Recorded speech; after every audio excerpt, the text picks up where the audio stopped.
Good morning, all. Welcome to Anand Rathi Morning Commodity and Currency Podcast. Let's begin with precious metal update. Gold may end the year with some profit booking moves, as still on track for a monthly gain and remaining the most preferred commodity of 2023.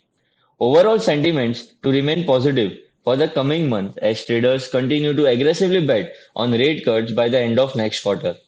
Technically, gold pivot is around 60,514. If gold surpasses 60,657, it has potential to reach to the levels of 60,877.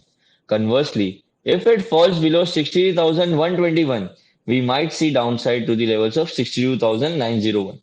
Let's go ahead with base metal update. Copper might trade in positive bias as weak dollar index anticipated supply constraints and strong Chinese demand, leading to a potential annual increase in 2023. The metal prices are upheld by limited global stocks and high demand from China, despite challenges in its property sector. Investors are optimistic due to a tighter supply of copper constraint, crucial in power, construction, and transportation industries. Technically, copper pivot is around 736.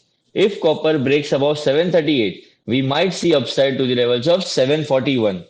And if it drops below 731, we might see downside to the levels of 728. Let's continue with energy update.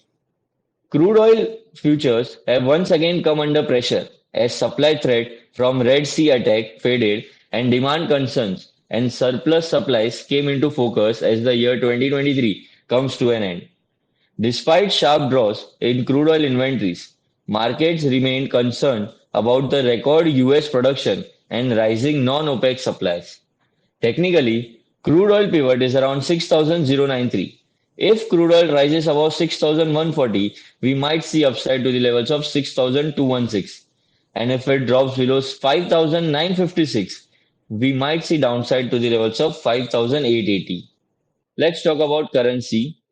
Expect marginal opening for rupee today amid tracking an uptick in Asian peers on bets of a Federal Reserve pivot as early as next quarter.